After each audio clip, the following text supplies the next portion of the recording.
the Hudson Valley Knits podcast. I am Amy. I hope you can hear me because my camera is pretty far away. This is episode 49 of the Hudson Valley Knits, and I am recording at Hermine State Park, or Bear Mountain Park, sometimes called, but I think the official name is Hermine State Park. Excuse me, because one of my things is going to blow away. Hold on. Sorry.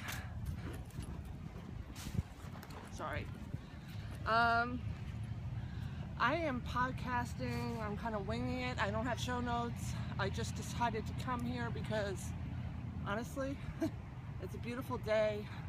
I was kind of having a bad day and I needed to get out. So I just grabbed all the knitting that I've been working on and headed out here. So no show notes, just winging it. And this is a place that's very special to me. I've been wanting to podcast here for ages. This place is very sentimental to me as a child. Many beautiful memories here. It's become very crowded here lately in these days because a lot of people have found out about it and come up from the city. And I love that a lot of people are enjoying this place, and I'm gonna get sunburned, but oh well.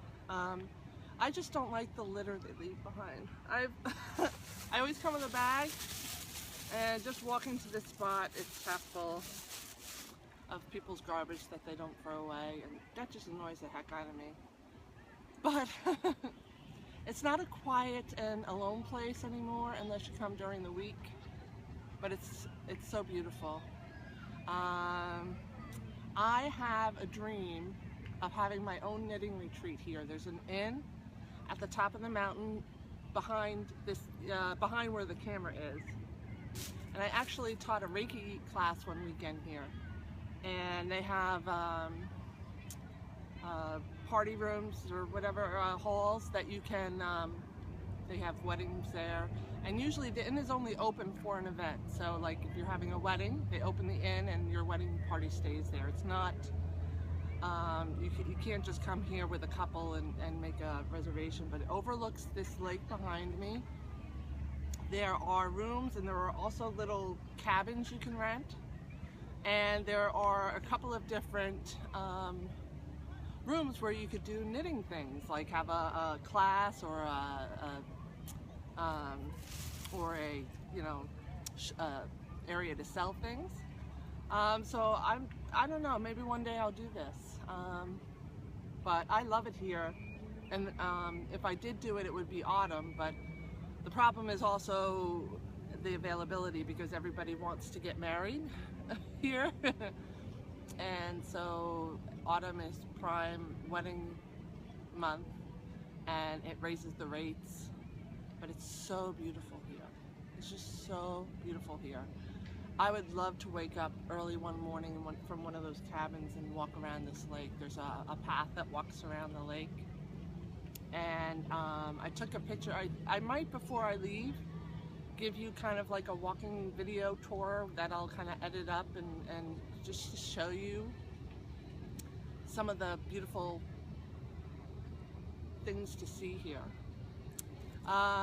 When I was a kid, they used to have a Santa's workshop here. So there's a huge inn, not the inn on the top of the mountain I'm talking about, but it's like a lodge. And they have rooms there, they do weddings there, they have 2 different restaurants there. A good friend of mine used to cook there. And on the bottom floor now it's a gift shop, but they used to make a Santa's workshop there. And we used to come every year, and I really believed for many years that this was the North Pole. Because when we drove here, it's only,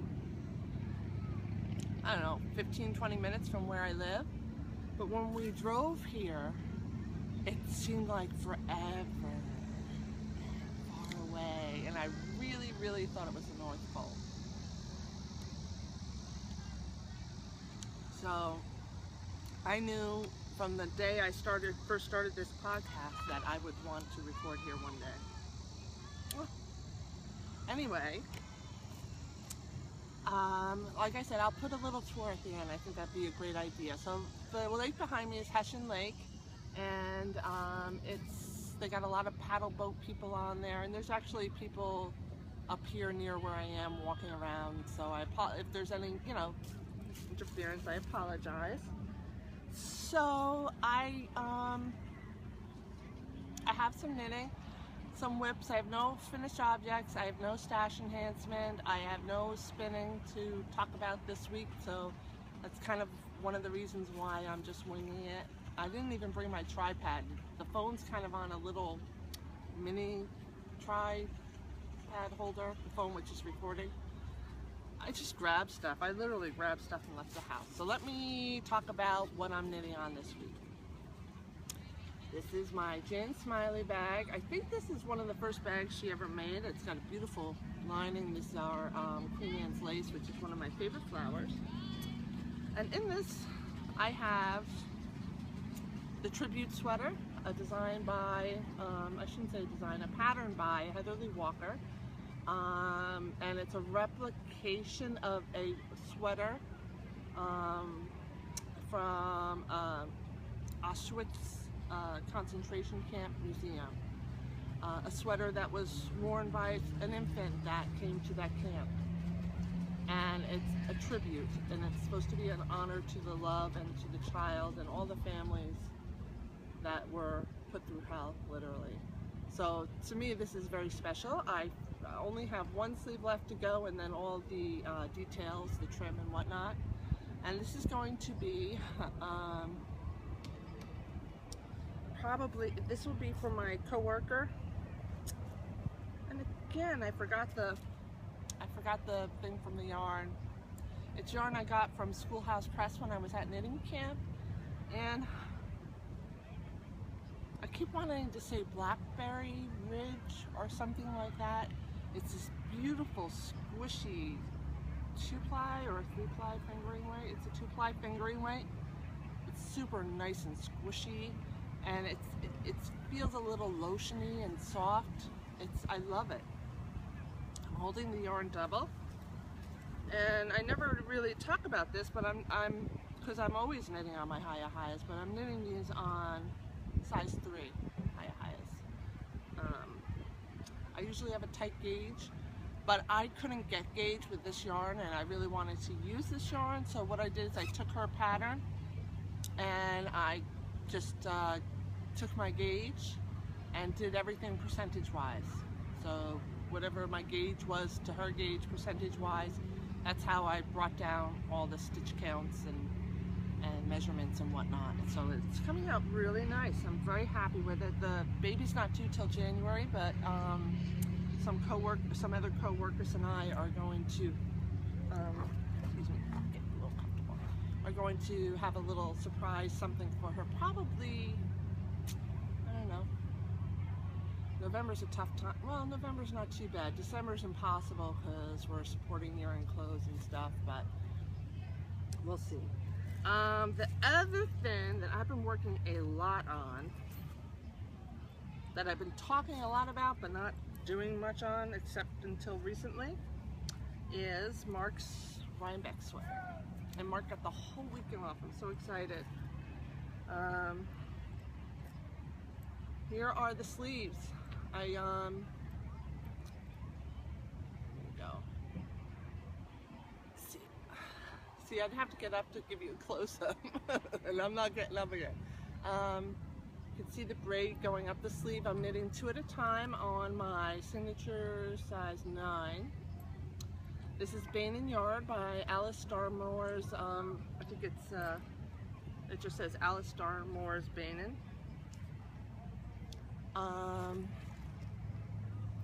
And the color, I don't think is on here, shade 103. It's a beautiful blue with a hint of green to it, but it's mostly blue. It's really, really gorgeous color. And this will be done for Rhinebeck, and if I have time, I'll finish knitting up the first one I started for him. I never finished because it was way too small, and instead of ripping it out, all the work I had done, I'm like, this would fit me perfectly. So I put it aside. I should have enough yarn to finish Marc's and mine. And if I can finish Marc's in time for Rhinebeck, I'll try and finish that one. And this way I'll have a Saturday and Sunday sweater. My ice shanty sweater will be one of the days. And both of these are done without a pattern. Mine, this one, and the one that I would finish if I have the time. And I would do mine drop shoulder. This is kind of shaped inset shoulders. It's a long story, but we're gonna make it work. The sleeves have been the bane of my existence forever. And I have to show you, like, to get an idea of what I go through, you have to look at my knitting journals, okay? I don't know if it's a knitting journal per se, but I draw pictures of pattern ideas. You can't see it because I take notes and measurements and calculations. If I have an idea about a pattern, here's Marc's sweater, kind of all measured out. An idea for a cowl. I mean, it's just a mismatch. Ideas for like how I want. Sorry for the motorcycles. It's a very popular spot for everyone, including motorcyclists. Yeah, so if you look through these, you can see from when I first started Marc's sweater, like 10 years ago.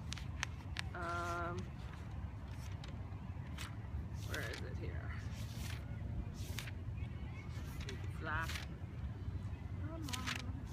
Okay, so here are actually, here's a good example.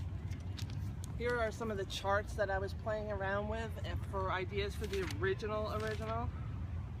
And let's see. Here is, I'm looking for a date so I can see when I really first started. Here's me trying to get an idea of what some of the cable patterns I wanted to use would look like together. You can see it coming along. I'm trying to find, I don't have a date, darn it, to give you a good idea. But it was a long time ago. Let me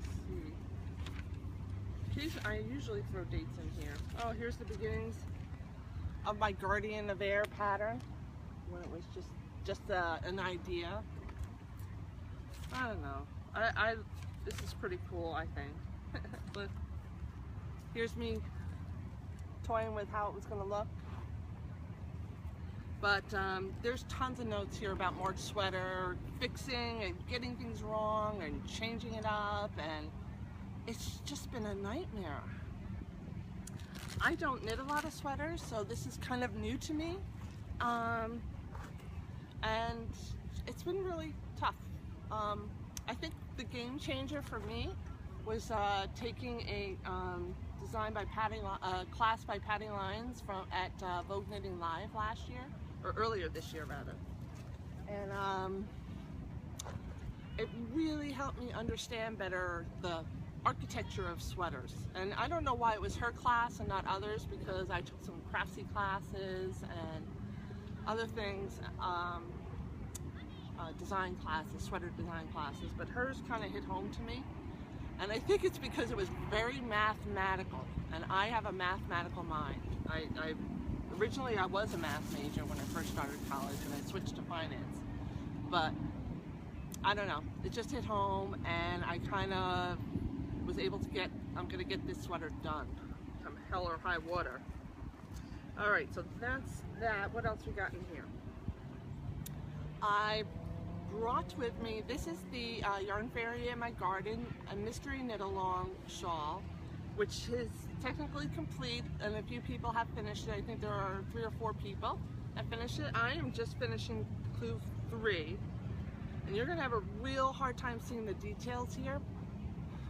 Here's clue 1 in the center, the flower, the baggeting, and then here is clue 3, which actually, when you look at it, which I doubt you can see from here, it's like beautiful vines. It's really, really beautiful. I love everything Donna designed is beautiful. But I especially love her lace shawl designs.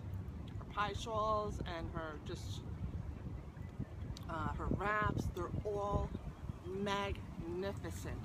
I swear they're just beautiful. I highly recommend her shawl patterns.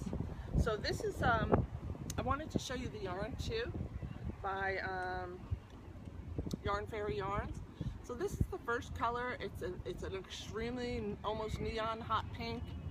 A little outside my comfort zone. I do love pink. It's I would say it's my favorite color, but I like a little more subtle shade of pink,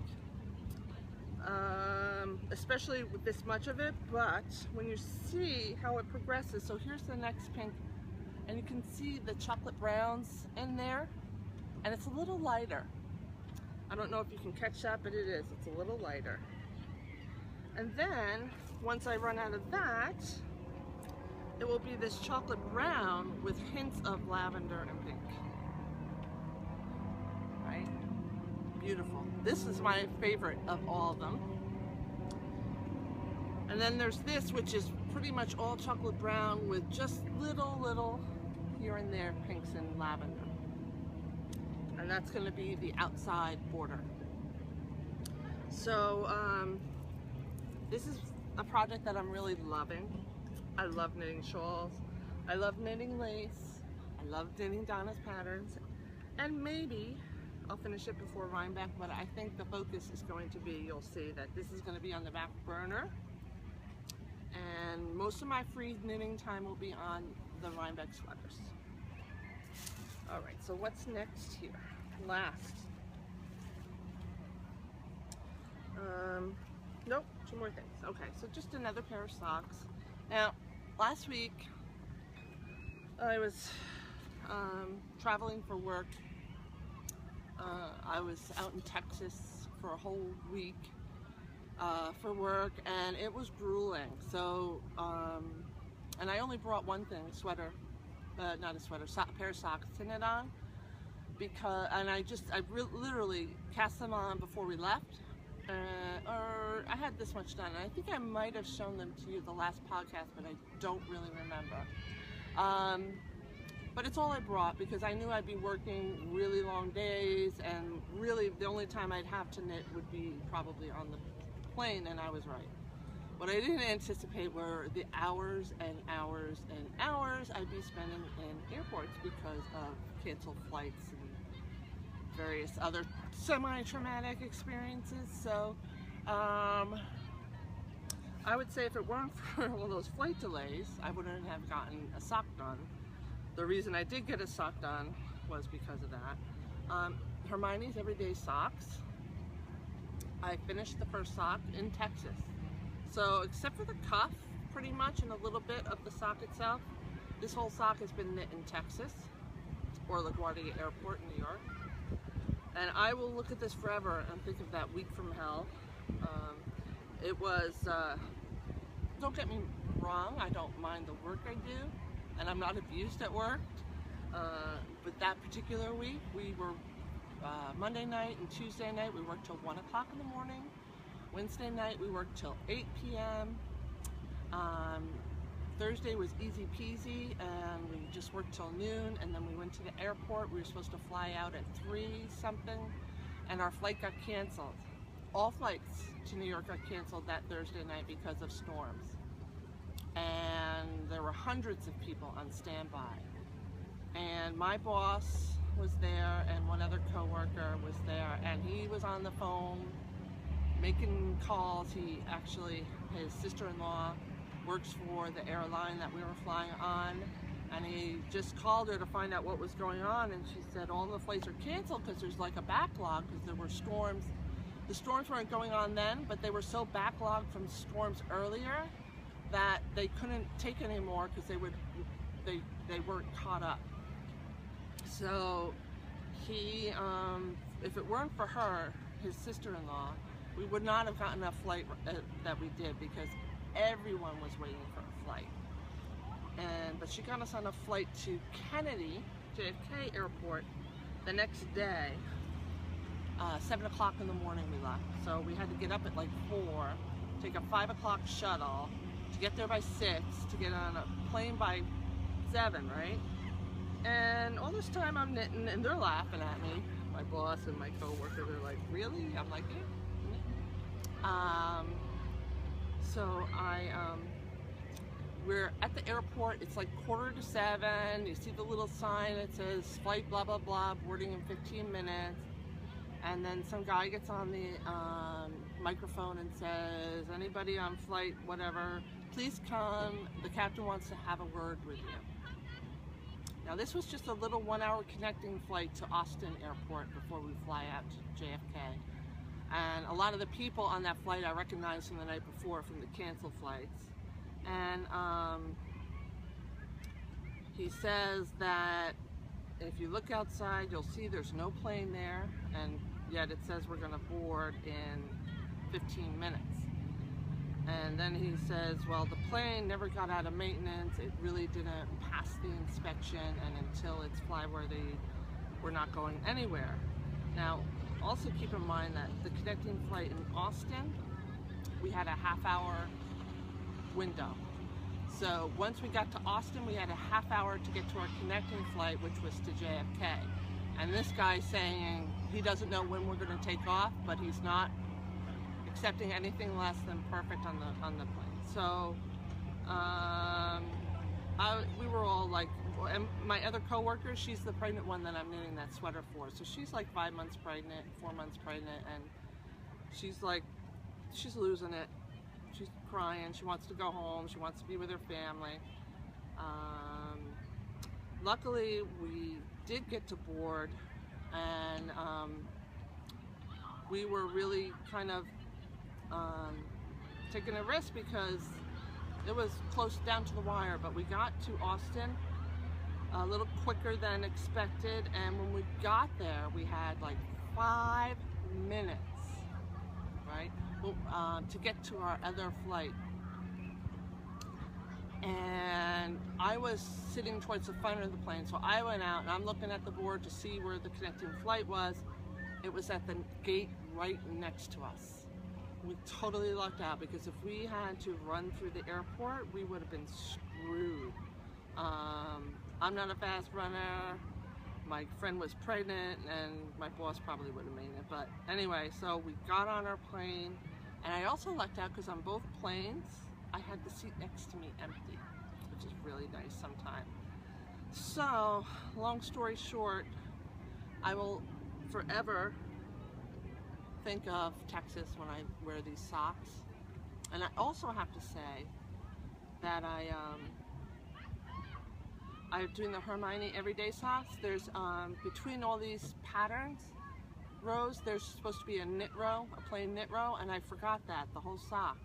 So I started knitting the second sock, and I just it had been a few days, so I checked the pattern, and I'm like, okay, do this, knit 3, purl 1, knit next round, blah blah blah, and I'm like, this isn't looking like the other sock. And then I looked at the other sock more closely, and I realized that I totally left out the knit rounds. So I'm knitting this the same way. I'm still calling it Hermione's Everyday Socks, but without the plain knit round. So I guess that's it. Next weekend is Labor Day. I'm looking forward to going out and visiting my parents, who have been in Alaska for 2 weeks, which is nice.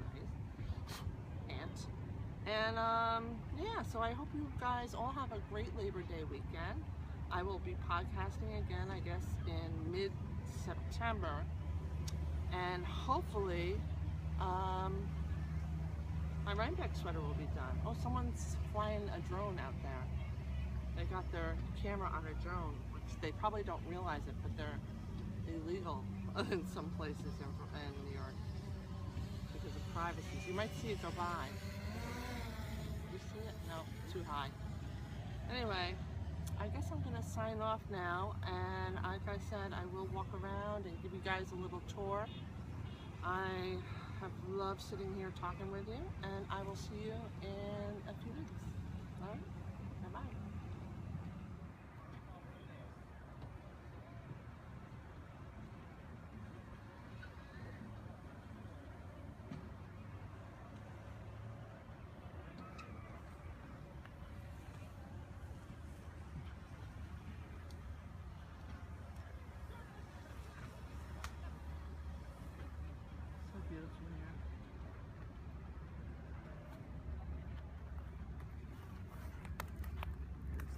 broadcast ship. And there's the rock we were sitting on. Alright, so I figured I'd start here. Oh, here's some hikers coming down.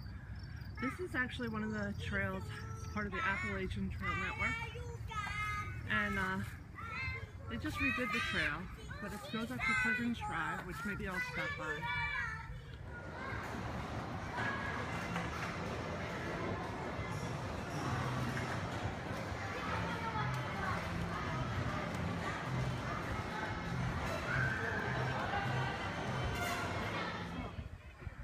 Here's the ice skating ring that's closed for the season, but there's a lot of ice skating here with when I was a kid and with my kids. And so this is the gift shop that used to be Santa's workshop when I was a kid. Bear.